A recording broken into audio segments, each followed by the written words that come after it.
Bonjour, bienvenue à Géopole. Nous recevons aujourd'hui Jean-Luc Schaffhauser et John Logland pour leur livre, le livre donc de Jean-Luc Schaffhauser, ancien député européen sortant, il n'est pas encore ancien, consultant international, donc il a écrit un livre sur l'Europe de Strasbourg contre l'Europe de Bruxelles, et c'est le titre de l'émission d'ailleurs, avec John Logland pour la partie historique du livre. Donc nous allons traiter ce sujet à la veille des élections européennes. Donc Europe de Strasbourg contre l'Europe de Bruxelles, vous allez comprendre la différence entre ces deux slogans, j'allais dire. Donc pour commencer, ce sera comme d'habitude en deux parties. Nous allons traiter dans la première partie le constat de cette Europe qui va mal, qui est très critiquée. Et dans une deuxième partie, ce que vous proposez dans votre livre pour une Europe de Bruxelles contre l'Europe, de Strasbourg contre l'Europe de Bruxelles. On va parler de la différence entre les deux. Alors, pour commencer, vous dites dans votre livre, donc je pense que c'est plutôt la partie historique, vous expliquez que la France n'est pas la Grande-Bretagne, le Royaume-Uni, vous ne le dites pas comme ça, mais moi j'ai compris que ce serait absurde de parler de Frexit en France, comparé à la Grande-Bretagne et le Brexit, puisque nous n'avons pas la même histoire, nous n'avons pas les mêmes intérêts, nous ne sommes pas une île, etc. Donc est-ce que... À vrai dire, on a un peu hésité. Je n'ai pas voulu utiliser le terme Frexit pour ne pas choquer, parce que le Frexit, d'abord, ce n'est pas très populaire. Donc je crois que la question n'est pas là. La question est, pouvons-nous construire ce que nous avons entendu depuis 40 ans, 50 ans, une autre Europe à l'intérieur des institutions actuelles? La réponse est non. La deuxième chose, c'est que les intérêts de la France ne sont pas les intérêts de la Grande-Bretagne. La France a une tradition s'inscrivant dans l'Europe continentale. Elle s'inscrit d'ailleurs aussi dans l'Europe méditerranéenne. Et donc la France a une tradition tout à fait différente que l'Angleterre, qui est une île, qui a toujours joué un peu isolée. La France a une histoire dans les alliances et continentale. Et donc le terme est adapté parce qu'il fait penser à Brexit, Frexit. Or, ce n'est pas la même histoire et je ne pense pas que les choses se dérouleront de la même manière. D'ailleurs, aujourd'hui, c'est un autre sujet, on ne sait pas très bien Brexit ou pas. Qu'est-ce qui va se passer? Oui, mais si j'ai bien compris, la Grande-Bretagne a intérêt à quitter l'Europe, donc Brexit définitif, alors que la France, ce serait pour reconstruire autre chose. Donc, ce n'est pas tout à fait une sortie. Absolument. D'accord. Absolument. Alors après, dans votre... John me donnera son point de vue, mais parce qu'il est aussi citoyen anglais, mais il est certain que nous avons intérêt à l'alliance européenne, à l'alliance des nations européennes. Et la France a besoin de ces alliances pour trouver cet équilibre mondial. Dans cette future alliance, donc, le Royaume-Uni n'aurait pas une place. Je pense que le Royaume-Uni a sa place, a toujours été. Le Royaume-Uni a toujours été un partenaire, quand même, contre ou pour. Mais enfin, dans les grands moments, les derniers grands moments, avec nous. Donc, je ne dirais pas ça, mais il est certain que la Grande-Bretagne suit sa politique de toujours, et la France suit la sienne également, devrait retrouver, grâce à d'autres institutions, à une sortie des institutions actuelles, sa politique de toujours. D'accord, mais je vous pose la question parce que dans votre livre, on va l'aborder tout à l'heure dans la deuxième partie, mais lorsque vous abordez ce que vous prévoyez pour la future Union européenne de Strasbourg, l'Europe de Strasbourg, il n'y a pas un mot sur le Royaume-Uni. Donc j'ai cru deviner que... C'est parce que c'est moi qui l'ai rédigé, cette partie. Non, mais je pense peut-être que vous considérez que... C'est pas que vous voulez les chasser, mais peut-être qu'eux n'ont pas envie d'en faire partie aussi. Je pense que vous faites bien de poser la question comme ça, parce que justement, pour le débat britannique, eh bien, il se formule dans la question Europe ou pas Europe. Ce binôme est totalement impossible pour la France, puisque comme Jean-Luc vient de le dire, la France a toujours rayonné sur l'Europe, sur le continent européen. au-delà aussi, mais principalement sur le continent européen. Les Britanniques, eux, n'ont jamais rayonné en fait sur le continent européen, pas depuis au moins 5 siècles. Au moment de la Réforme, l'Angleterre tourne le dos au continent, fait partie bien sûr du jeu des puissances européennes, cela est évident, mais rayonne sur le monde entier. Donc les eurosceptiques britanniques font le choix de la non-Europe, ils font le choix du monde contre l'Europe. Et ce choix est impossible pour la France par sa géographie et par sa culture. Donc d'où l'idée de montrer dans ce livre qu'il existe une autre Europe, n'est-ce pas? On parle beaucoup de l'autre Europe, mais cette autre Europe, elle existe depuis toujours. Elle s'appelle le Conseil de l'Europe. C'est l'Europe, c'est la première Europe, c'est l'Europe de Strasbourg. Alors il faut bien évidemment réformer le Conseil de l'Europe lui aussi, mais elle existe déjà, elle est sous les yeux. Oui, les gens parlent de l'Europe des nations, elle est là, il faut s'en servir. Vous parlez effectivement du Conseil de l'Europe que les Européens ont oublié pratiquement. Je parle des Européens, pas des hommes politiques ou des spécialistes de la question, mais les peuples européens ont oublié ce que c'est que ça existe, le Conseil de l'Europe, et d'ailleurs je pense qu'ils ne savent pas grosso modo à quoi ça correspond. Alors vous prenez ça comme base dans votre livre. Alors avant d'aborder cela, vous parlez du Conseil de l'Europe dès l'introduction et vous dites que le Parlement européen doit être celui du Conseil de l'Europe. Alors je n'ai pas très bien compris ce que vous pensez. La chose à laquelle j'ai pensé en premier, je me suis dit peut-être que ça fera, parce qu'on n'arrête pas de parler d'économie, je veux dire économiser, de l'argent, parce que est-ce que finalement le Parlement européen, il suffit qu'il soit constitué d'une partie des parlements nationaux, il n'y a pas besoin d'élire de nouveaux députés, de payer et faire des dépenses. Absolument, c'est repris dans la partie institutionnelle. Je suis moi-même assez critique, vous avez vu la partie un peu philosophique. Oui. Je peux y revenir sur l'individualisme, le subjectivisme, le relativisme, les droits de l'homme, qui sont un humanisme devenu fou. Mais fondamentalement, le Conseil de l'Europe, effectivement, émane des parlements nationaux, et ce sont des représentants du Parlement national, des représentants du Parlement des parlements nationaux. Et je pense que le Parlement européen, s'il veut avoir un enracinement dans les nations européennes, si c'est l'Europe des nations, la meilleure manière de le faire, c'est de repartir à la configuration initiale, qui était celle du Parlement européen avant les élections européennes que nous connaissons. De 1979. Donc, absolument. Voilà. Alors, vous commencez votre livre en expliquant que l'Europe actuelle est fondée sur le mensonge, que les hommes politiques mentent en permanence et que le mensonge... Enfin, je pense qu'on s'est habitué à l'idée qu'en politique, il faut mentir.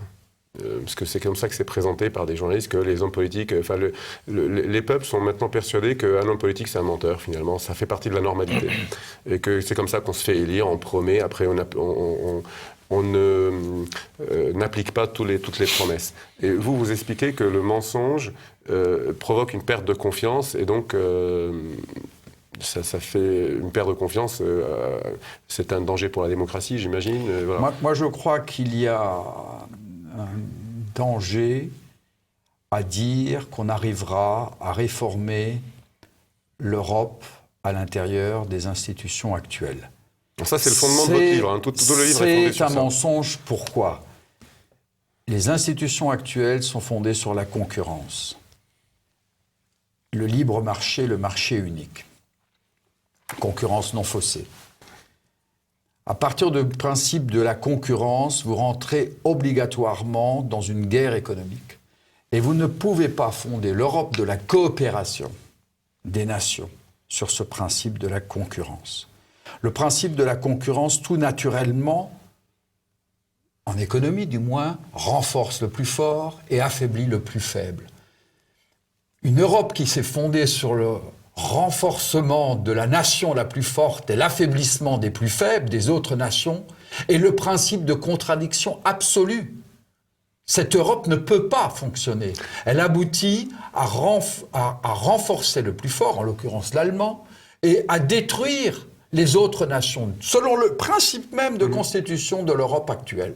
Et je crois que s'il y a un apport intéressant dans ce livre, c'est d'abord ce premier constat que nous montrons économiquement, démontrons économiquement. Vous dites dans votre livre que l'expression couple franco-allemand n'existe pas en allemand.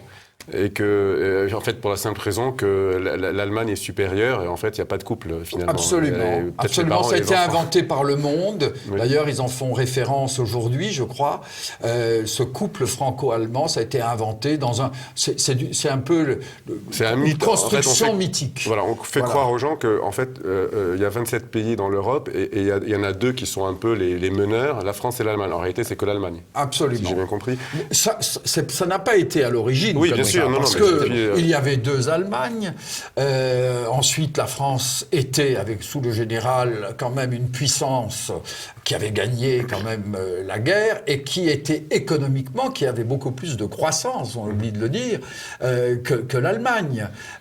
Et donc, la France avait la force à ce moment-là. Mais aujourd'hui, la France est faible par rapport à l'Allemagne. Oui, on va revenir sur ça. Vous faites des explications économiques sur ça. On va revenir, mais je reste sur le changement des institutions. Vous dites que donc ce n'est pas possible de faire évoluer l'Europe de l'intérieur. Il faut sortir et reconstruire une autre. Le sujet, c'est que vous expliquez dans votre livre que c'est pas changer d'Europe, mais c'est changer d'institution, changer les institutions qu'il faudrait faire. Mais comment on a bien compris que pour changer les institutions, ça se passe au niveau national, dans chaque État membre. Donc vous considérez que finalement les élections européennes ne changeront pas grand-chose, si j'ai bien compris. Ce ne sont pas les députés européens qui peuvent changer quoi que ce soit. On dit il faut toujours, je pense qu'il faut en politique dire toujours la vérité. C'est des discussions que j'ai pu avoir avec Marine Le Pen. Moi, je comprends aussi qu'en tant que présidente de parti, elle ne veut pas faire peur et qu'elle ne va pas dire il faut changer les institutions. Pardon, je vous coupe, mais elle ne dit pas qu'elle va faire changer, qu'elle va changer d'Europe grâce au Parlement européen. Non. Elle ne dit pas ça. Non, mais elle pense, je ne sais pas si elle le pense vraiment, personnellement, je ne crois pas, mais elle pense que elle pourrait, à l'intérieur d'une majorité qui ne sera pas une majorité, parce que même dans les cas de plus favorables, vous resterez dans une minorité, mais même supposons au mieux une majorité, vous n'arriveriez pas à changer ces institutions parce qu'il faudrait un accord des différents pays sur de nouvelles institutions. Je crois qu'à ce niveau-là, John, tu peux montrer un peu à la fois la partie et la partie historique. Ce qui est le plus intéressant de voir... C'est très simple. L'Union européenne est structurée sur des traités. Et pour changer les institutions, il faut de nouveaux traités. Et donc, par définition, les nouveaux traités sont conclus entre les États. Donc, les élections européennes n'ont strictement aucune incidence. Les parlementaires européens n'ont aucun pouvoir à ce niveau-là. Absolument aucun. Aucun. Même dans l'hypothèse d'une majorité alors, qui, elle, donc, quand le Rassemblement national dit que finalement, il ne faut pas sortir de l'Europe parce que maintenant, il est possible de faire une coalition européenne avec les autres partis amis, entre guillemets, des autres pays européens et constituer un bloc puissant, c'est peut-être... institutionnellement, c'est impossible, mais c'est peut-être plutôt pour bloquer, pour pousser, mais en fait, pas pour changer d'Europe. Voilà, parce que même dans l'hypothèse d'une majorité eurosceptique au sein du Parlement européen, et cela est dit très clairement dans le livre, la seule chose que l'on pourrait faire à ce moment-là serait de bloquer les initiatives de la Commission. Parce qu'il ne faut jamais oublier que la Commission européenne est à l'origine de tous les projets de loi en Europe, n'est-ce pas? Donc c'est une machine, c'est une usine à législation. Que la Commission européenne... Et le Parlement décide avec le Conseil, mais tout trouve son origine dans la Commission. Donc la Commission européenne n'est pas le Parlement, et donc rappelons aux téléspectateurs que la Commission européenne, ce sont des commissaires qui sont nommés par les pays membres. C'est une administration. Par les pays membres, mais attention, ils sont le Parlement peut rejeter la Commission. Oui, comme on peut rejeter un ministre, comme un Parlement national peut rejeter un ministre. Il n'a pas vraiment un pouvoir de choix au niveau, nous ne sommes pas au niveau du choix des commissaires. Je crois que c'est une erreur que de s'imaginer qu'on pourrait, à la fois pour cette question-là, institutionnelle, et de changer les traités, mais aussi parce qu'il ne faut pas se leurrer sur les intérêts. Prenons l'Italie, qui est le pays le plus proche de nous. il se trouve malgré tout dans une situation, on pourrait dire, un peu meilleure que celle de la France. Il n'a pas un déficit de sa balance des biens. Il est excédentaire, nous sommes déficitaires, mais il souffre comme nous de compétitivité liée à l'euro. Il a fait un certain nombre de réformes que nous n'avons pas menées, entre autres la réforme de l'administration. Le poids de l'administration est nettement plus faible. Donc mais il a d'autres problèmes. Le poids des retraites est de 16 points de PIB. Chez nous, il est de 14 points de PIB. En Allemagne, il est de 10 points de PIB. Vous voyez l'écart de compétitivité. 6 points de PIB qui pèsent sur les entreprises. Donc, bon, les intérêts des Italiens ne sont pas forcément... Voilà le pays le plus proche. Les mêmes intérêts à l'intérieur des institutions actuelles. Ce qui est possible dans l'Europe des nations, c'est que chacun avance ses intérêts et on négocie de manière claire les avantages et les désavantages d'une coopération mutuelle à géographie variable. À l'intérieur des institutions actuelles, ce genre de discours d'honnêteté, où on dit « voilà mes intérêts, voilà la base sur laquelle nous pouvons coopérer, voilà là où nous ne pouvons pas coopérer car nous avons des intérêts divergents », eh bien ce genre de discussion dans l'honnêteté n'est pas possible. J'avais demandé, en tant que député, et je voulais avoir la fondation de l'Europe des nations et des libertés pour mettre en place un programme commun de l'Europe des nations, entre autres au niveau du changement institutionnel, en me disant, programme commun, il ne peut pas y avoir, mais il peut y avoir une approche institutionnelle qui permette d'avancer des intérêts divergents pour voir des lieux de coopération et des lieux qui ne sont pas de coopération. Eh bien, même ça, actuellement, nous n'y sommes pas parvenus. Et donc, ça montre bien qu'à l'intérieur des institutions actuelles, il y a un profond mensonge, parce que chacun avance, soi-disant, des intérêts européens qui masquent des intérêts nationaux. Bien évidemment. Mais revenons au changement des institutions. Bon, vous dites, on a bien compris que le Parlement européen ne permet pas le changement.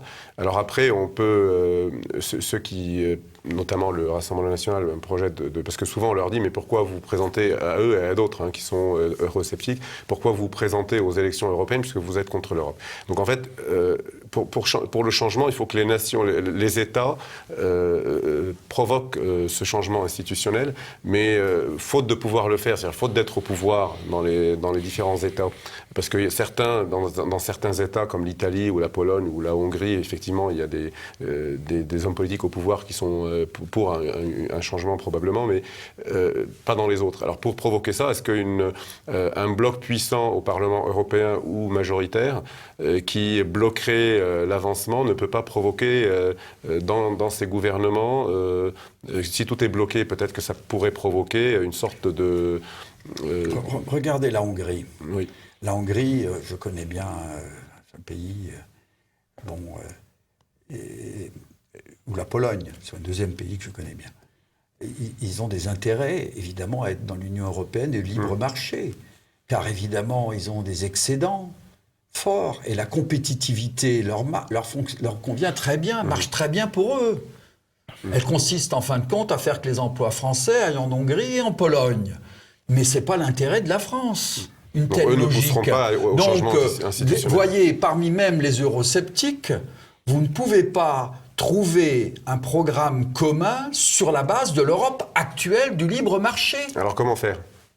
Alors, comment provoquer le changement alors ? Comment provoquer le changement ? Le changement viendra, vous savez, la chute du mur, elle est venue des contradictions internes du système.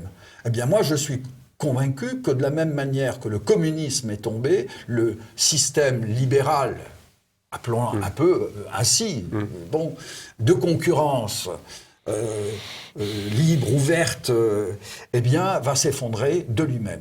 D'accord, il faut attendre qu'il fasse faillite, quoi, et qu'il s'effondre.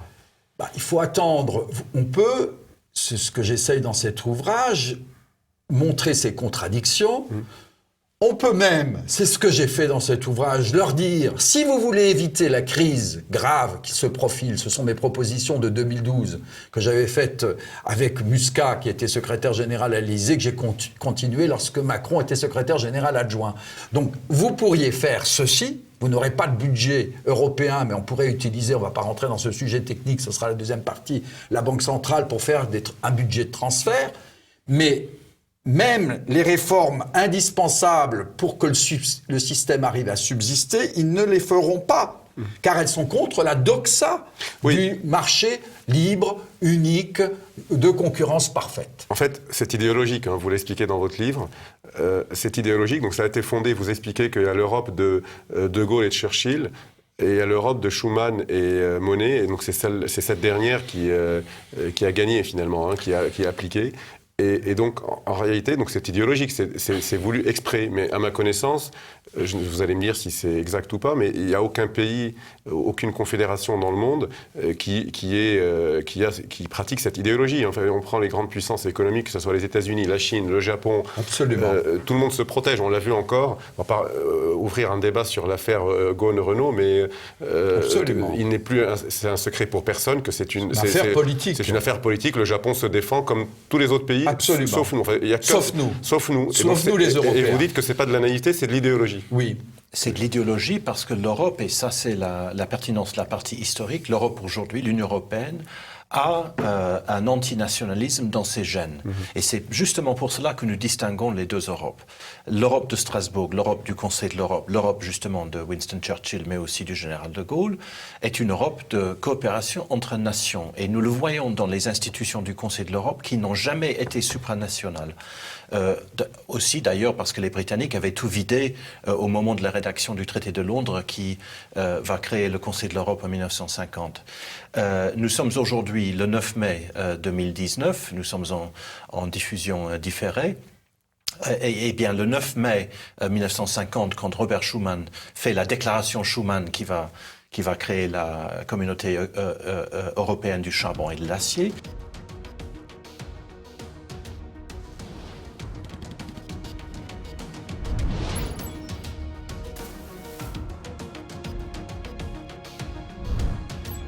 cet acte est présenté comme le début de la construction européenne. Ce que nous montrons dans ce livre, nous montrons que bien au contraire, c'est un acte de sabotage fédéraliste d'une Europe internationale, d'une Europe des nations qui existait déjà et dont ni les Français, à l'époque, ni les Américains ne voulaient. Pourquoi ? Et ça, nous avons eu droit ce matin sur France Culture à une propagande absolument bolchevique sur les origines de l'Union européenne. Personne ne prend en compte le contexte qui a généré donc cette Europe supranationale, qui était celle de la guerre froide naissante. Les Américains voulaient fédérer l'Europe militairement et politiquement pour faire face à l'Union soviétique dont ils craignaient une invasion. C'est pour cela que la déclaration Schuman du 9 mai 1950 doit être lue ensemble avec le plan Pleven du 4 octobre 1950, donc c'est-à-dire il y a quelques mois plus tard seulement.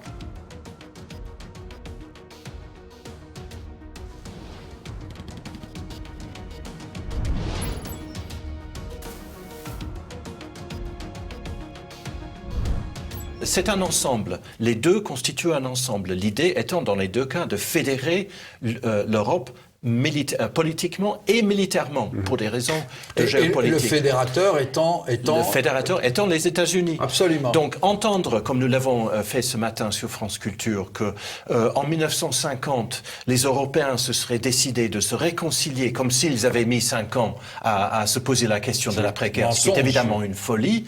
C'est un mensonge. Au contraire, ce sont les Américains qui ont donné des ordres et les Européens qui ont répondu présents. Mais aujourd'hui, tel que c'est présenté, vous avez parlé de libéralisme, certains parlent d'ultralibéralisme. Est-ce que vous ne pensez pas que l'Europe idéologique d'aujourd'hui est plutôt très à gauche par son côté internationaliste, sans frontières? Et même on peut être d'extrême gauche et ouvert totalement. Absolument. Alors, c'est le grand paradoxe, parce qu'il y avait quand même, malgré tout, il y avait quand même des chrétiens démocrates et puis des anticommunistes qui ont été là au début, mais je pense effectivement que depuis la fin de la guerre froide, nous avons observé une sorte de migration du marxisme un peu de l'Est à Ouest. Oui, oui. C'est un peu une idéologie absolument. teintée de trotskisme. C'est comme dans l'Évangile, n'est-ce pas, le mauvais esprit qui quitte une âme pour rentrer dans une autre âme, et puis ensuite pour revenir. Eh bien, le marxisme qui est né quand même en Allemagne et en Angleterre a quitté l'Europe occidentale pour demeurer pendant 70 ans à l'Est, mais il est revenu, il a retrouvé la demeure nettoyée, et donc il s'installe de façon plus dangereux encore chez nous maintenant. Quand je dis marxisme, je pense à l'internationalisme, qui est évidemment très prononcé dans les institutions européennes, mais oui, au gauchisme dont vous parlez dans votre question. Les racines philosophiques sont très semblables. Je montre ça à l'origine du contrat social, comment l'individualisme, le subjectivisme, le libéralisme conduit à la fois, sur cette base doctrinale, au collectivisme et au libéralisme. Il est d'ailleurs difficile de parler de libéralisme dans une société où 57% du PIB est redistribué. Oui. Nous sommes dans une société hyper étatiste, mais qui a abandonné le sens de la nation et de l'État au service de la nation. Exactement. C'est ça qui est le fondement. L'État devient une machine au service d'une idéologie. Et qu'est-ce qui est favorable dans les populismes, le réveil des peuples, c'est qu'ils demandent que la politique travaille pour eux, qu'elle soit au service. Et également, pourquoi y a-t-il manque de légitimité au niveau de la politique? C'est que de plus en plus, la politique s'est écartée tout simplement du besoin, des intérêts, de la vie et la survie de la nation. Très bien, on va faire une pause et on attaquera dans la deuxième partie ce que vous proposez pour l'Europe de Bruxelles et le changement des institutions. À tout de suite.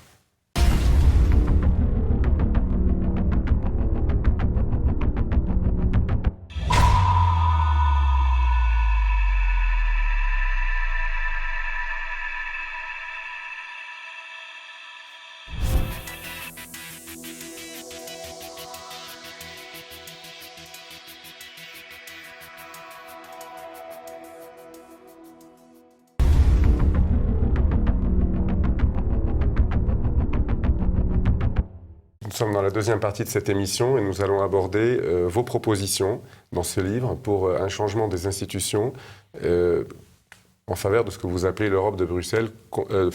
À chaque fois, je confonds l'Europe de Strasbourg contre l'Europe de Bruxelles. Voilà. Donc, quelles sont les priorités, quels sont les changements les plus importants que vous proposez dans votre livre? Alors, il y a une partie économique, il y a l'euro, dont on a peu parlé dans la première partie de l'émission. Donc, mais ça, pour moi, c'est resté un peu flou. Je n'ai pas compris s'il faut... Enfin, je sais que vous expliquez pourquoi l'euro est nocif pour une partie des Européens et que ça privilégie beaucoup l'Allemagne. On va peut-être l'expliquer, enfin, vous allez l'expliquer. Mais surtout, que proposez-vous à la place? Est-ce qu'il faut revenir à une autre monnaie? Voilà, donc je vous laisse...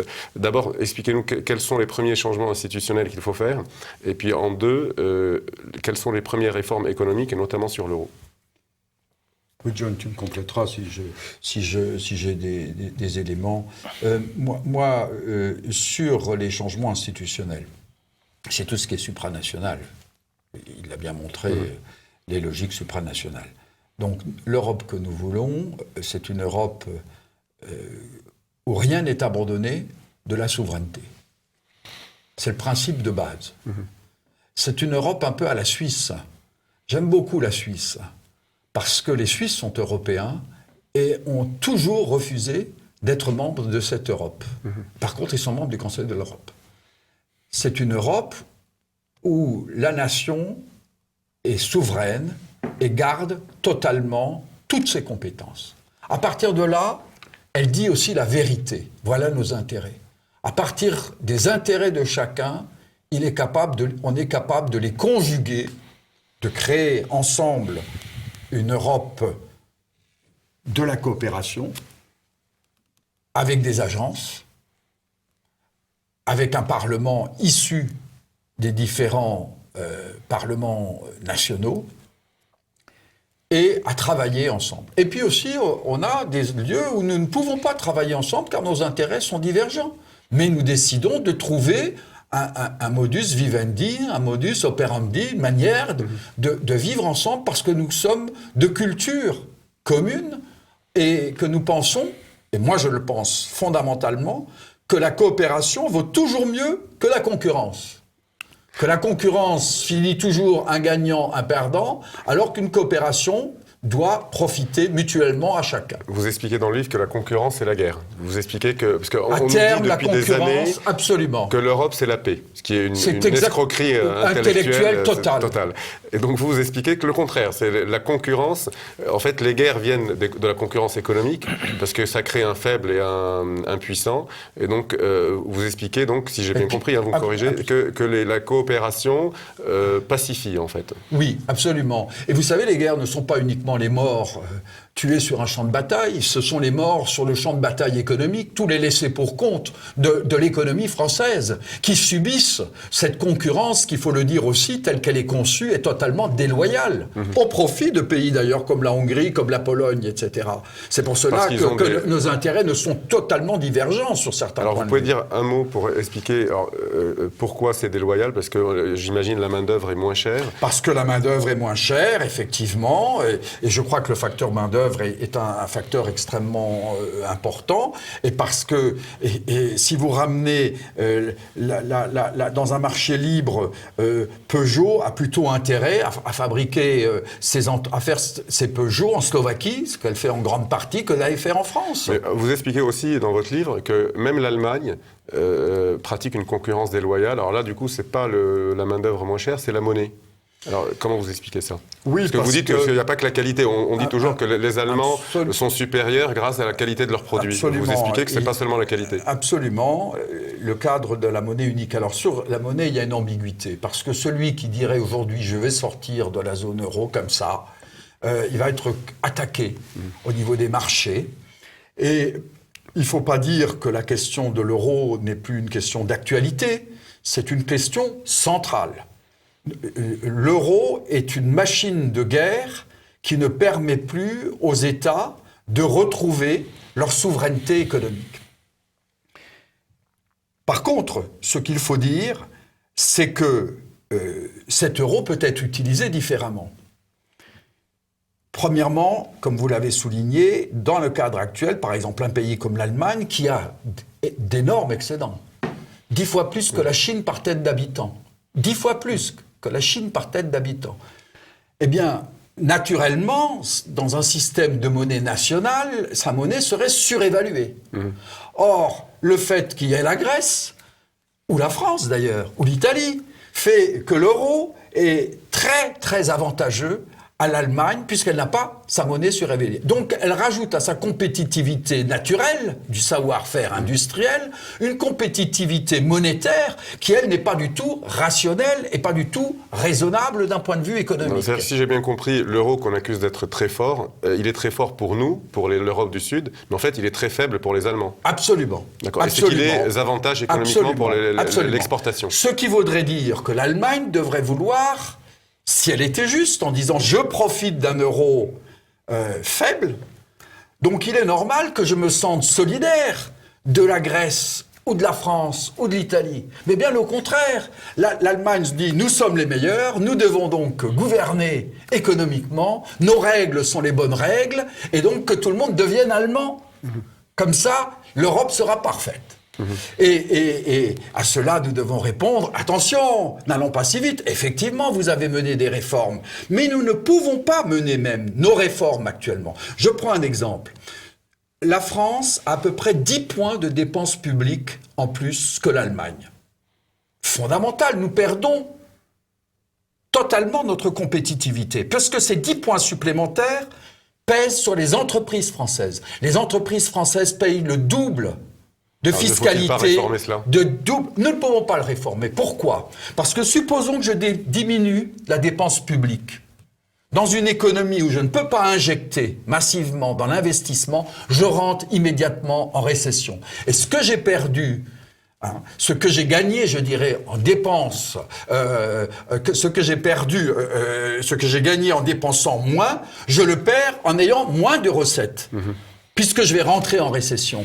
Et vous avez le cercle vicieux économique que nous avons connu en Grèce, au Portugal et dans ces pays, et même en Espagne, parce que l'Espagne retrouve son PIB 8 ans après avoir fait de la dévaluation compétitive. Parce que ça, il faut aussi le dire. Quand vous avez perdu votre compétitivité, comment vous retrouvez votre compétitivité? En restreignant votre marché intérieur. Mais en restreignant votre marché intérieur, c'est-à-dire en diminuant les salaires, pour être plus compétitif, eh bien, vous cassez en même temps toutes vos entreprises, tout votre tissu local. Donc, la solution, face à ça, il n'y en a que deux. Il n'y en a que deux. À l'intérieur du système, il faut un budget fédéral, dont l'Allemagne ne veut pas, elle qui profite du système. Ou s'il n'y a pas de budget fédéral, je ne me suis jamais fait d'illusions sur le budget fédéral, c'est reprendre la proposition que je faisais avec François Drouin, vice-président de la BPI, avec le président Maystadt de la Banque européenne d'investissement, de dire on utilise la création monétaire de la Banque centrale, 1000 milliards, on voulait faire 500 milliards, et 500 milliards de création monétaire, on les utilise pour injecter dans les pays du Sud en investissement, en contrepartie d'économies qui se font par rapport à la dépense publique non compétitive. Ça crée de l'inflation.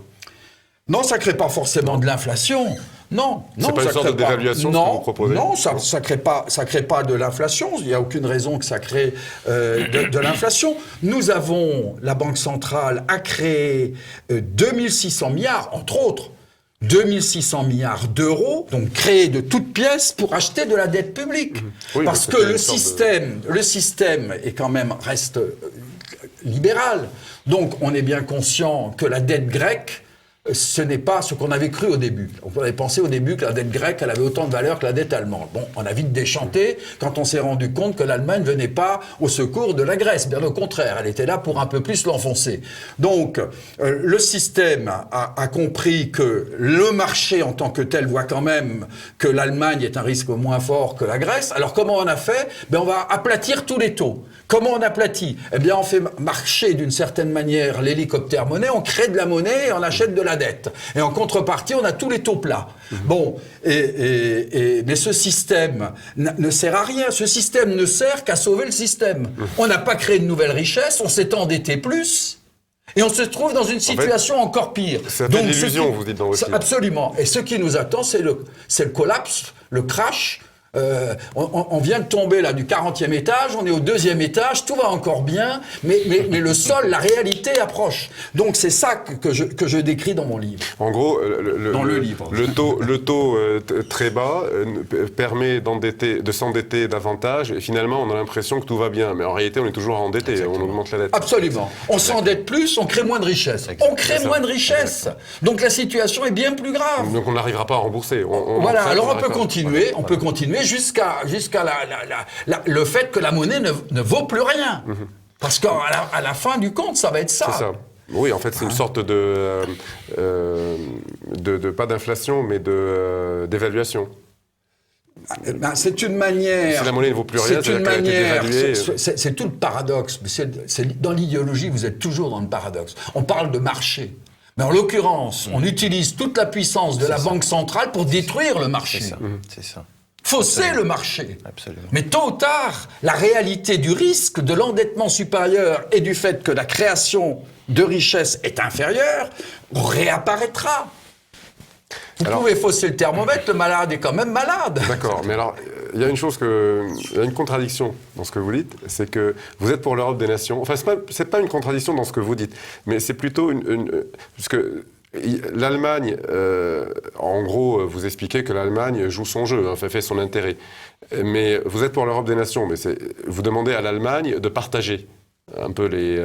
vous ne pouvez pas avoir le beurre et l'argent du beurre, hein. Oui. Ou bien, alors qu'elle aille toute seule. Moi, je suis tout à fait d'accord. Voilà, parce que si on est pour l'Europe des nations... Je ne demande que ça, mais que l'Allemagne joue ses intérêts, mais qu'elle joue toute seule, qu'elle ne les habille pas d'Europe, qu'elle ne dise pas tout le monde a besoin... Là, c'est plus cohérent. Voilà, que tout le monde... Je le dis, nous refusons une Europe allemande. Oui, c'est ça. Oui, parce que finalement... Et je le dis alors que je suis un Germain, et que je suis de culture germanique. C'est plus cohérent qu'elle joue sa partie toute seule, plutôt que de partager avec les autres, parce que c'est plus l'Europe des nations. Mais si elle joue toute seule, vous savez, on va vite retrouver la réalité également. Si elle joue toute seule, il est impossible que les déficits des pays d'Europe du Sud se poursuivent. Donc, comment elle voudra continuer son exportation? Oui, c'est ça. Parce bon, que... et donc, elle est elle-même dans une faillite totale, économique, une poursuite en avant vers le mur ou vers le précipice. En résumé, si elle joue toute seule, sa monnaie va être trop chère.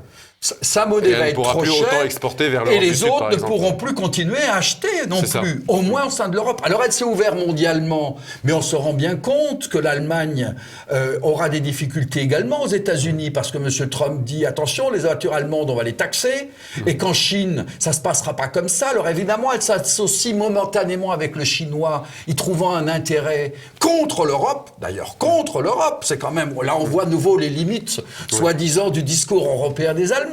Donc tout ceci est une vaste duperie et on ne peut pas fonder l'Europe sur le mensonge. Alors, votre projet de changement des institutions européennes, vous l'expliquez dans votre livre et vous dites qu'il faut l'élargir à toute l'Europe. Pas tout à fait toute l'Europe, mais enfin, vous citez la Russie, vous citez la Suisse. Et donc, quelle Europe voulez-vous exactement? Comme je l'ai dit au début de l'émission, vous ne citez pas le Royaume-Uni, mais vous parlez de la Russie et de la Suisse, mais vous dites pas l'Albanie et la Turquie. Bon, la Turquie, bien évidemment, je pense que tout le monde est d'accord là-dessus aujourd'hui, mais vous rentrez pas trop dans les détails. C'est-à-dire que vous prenez tous ceux qui y sont aujourd'hui, vous ajoutez juste la Russie ou d'autres pays? Il y a l'Ukraine, il y a la Biélorussie, il y a le...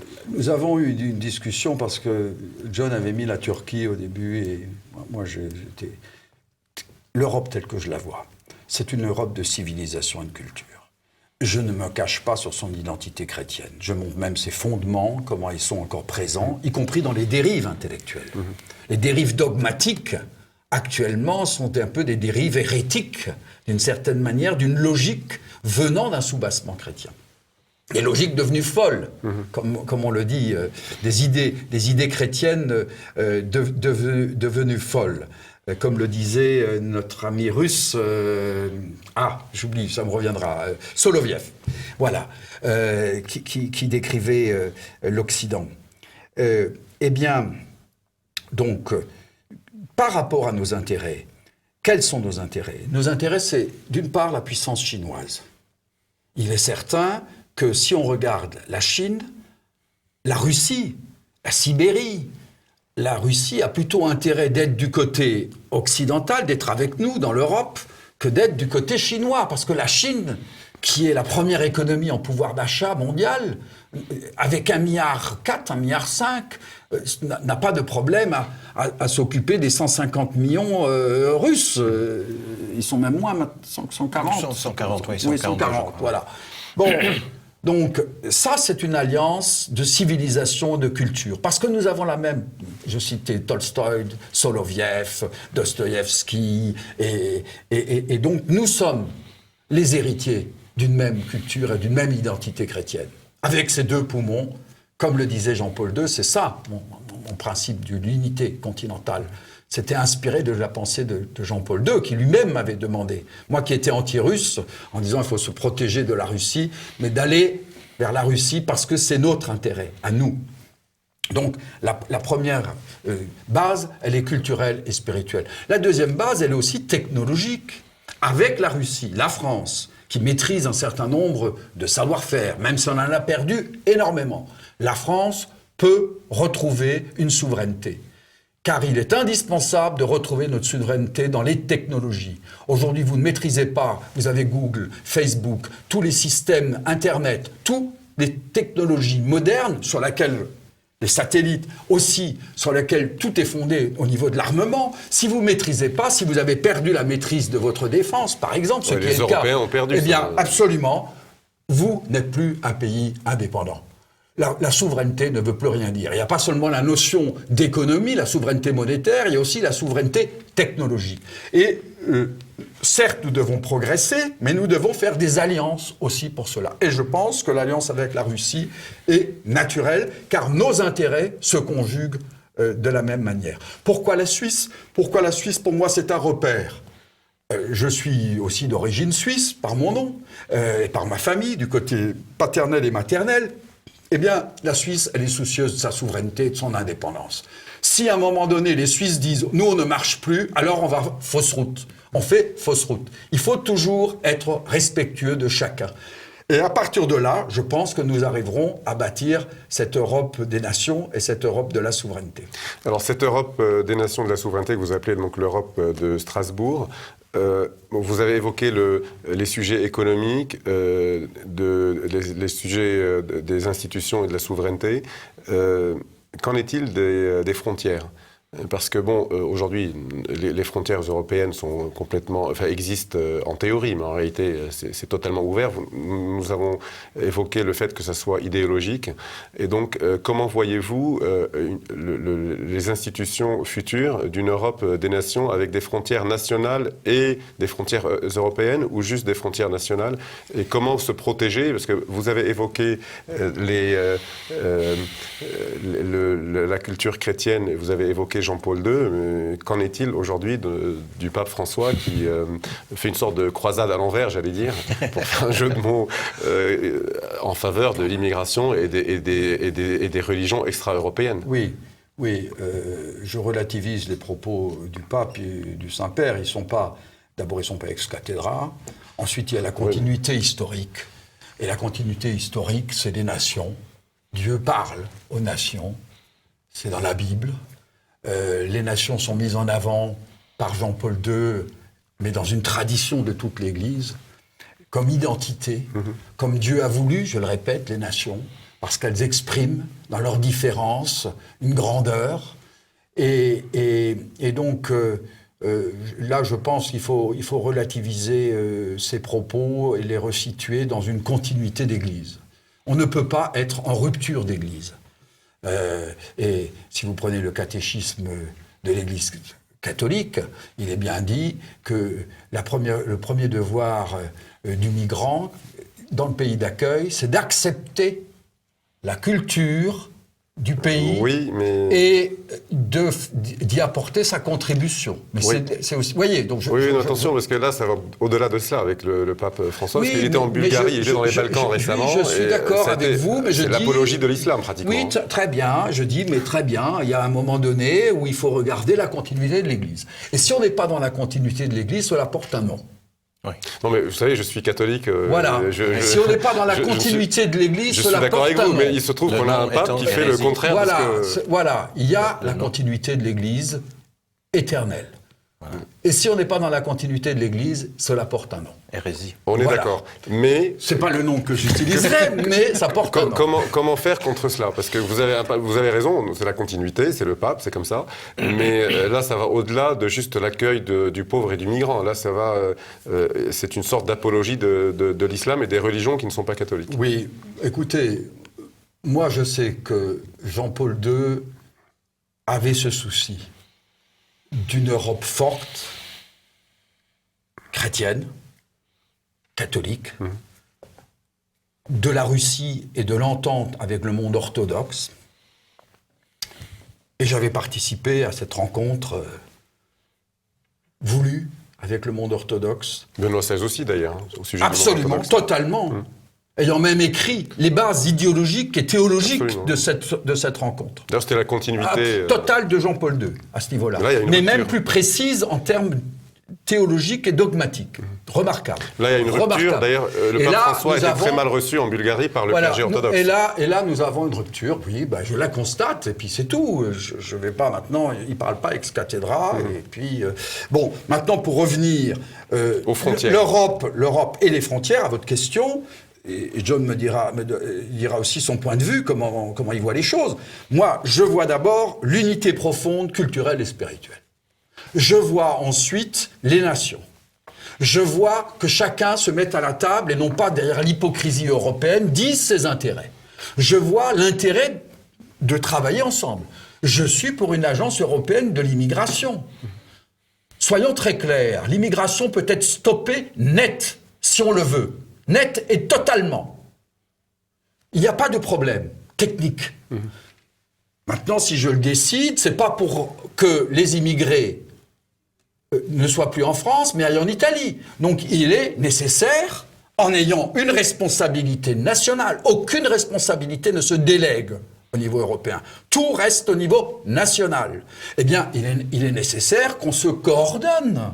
Il est nécessaire de voir comment ceux qui ne sont pas en France n'aillent pas en Italie, et ceux qui n'aillent pas en Italie, que tout simplement ils comprennent qu'ils n'iront nulle part. Encore faut-il avoir les mêmes intérêts, parce que vous avez des gouvernements comme celui de Merkel il y a quelques années, qui étaient en faveur de l'immigration sous prétexte que l'Allemagne a besoin de main-d'œuvre, etc. Enfin, là, les intérêts de l'Allemagne sont évidemment totalement différents. Et elle a habillé ça sous couvert de l'Europe, alors qu'elle gérait, une fois de plus, mais ça on l'a vu dans tous les domaines, l'Allemagne gérait les intérêts allemands. Et elle appelait ça intérêts européens. D'ailleurs, on est européen que si on est d'accord avec les intérêts allemands, de leur point de vue. Et moi, en plus, étant alsacien, je suis un traître. Donc voilà, puisque je défends les intérêts de la France. D'accord, mais voilà, je m'excuse d'être brutal, mais c'est la réalité de la mentalité allemande. Oui, mais d'ailleurs, il n'est pas encore prouvé, on verra, l'avenir le dira, si, même concernant les intérêts de l'Allemagne, que l'immigration leur était favorable. Absolument. Le mythe de croire, de faire croire que des millions d'immigrés, notamment syriens, vont devenir des ouvriers qualifiés à l'allemande. Je connais la Syrie, vous savez, ils sont très loin de ça. Absolument. Donc, sans compter les changements culturels et identitaires. Absolument. Évidemment. Et donc ça veut dire que lorsqu'un pays ne joue pas le jeu, clairement l'Allemagne, les autres pays, en concertation, décident des mesures qu'ils prennent contre ce pays. D'accord. Je pense que nous devons, nous, les pays du Sud, prendre des mesures contre l'Allemagne. Je le dis même, d'un point de vue économique, ça va de soi, avec des droits de douane. Nous réadmettons des droits de douane par rapport à l'Allemagne qui ne veut pas jouer le jeu de la solidarité. Eh bien, nous devons prendre des mesures également par rapport, commencer par des sanctions, par rapport à ce jeu trouble qu'elle mène, qui n'est pas du tout un jeu européen. Il faut remettre l'Allemagne à sa place. Sur ces mots, merci. Merci à tous les deux d'avoir accepté notre invitation. Et donc, je rappelle votre livre, L'Europe de Strasbourg contre l'Europe de Bruxelles. Voilà, donc c'est un sujet intéressant, surtout à la veille des élections européennes, de Jean-Luc Schaffhauser et avec la collaboration de John Logland. Merci à vous. Et à bientôt, chers téléspectateurs, pour la prochaine émission dans un mois.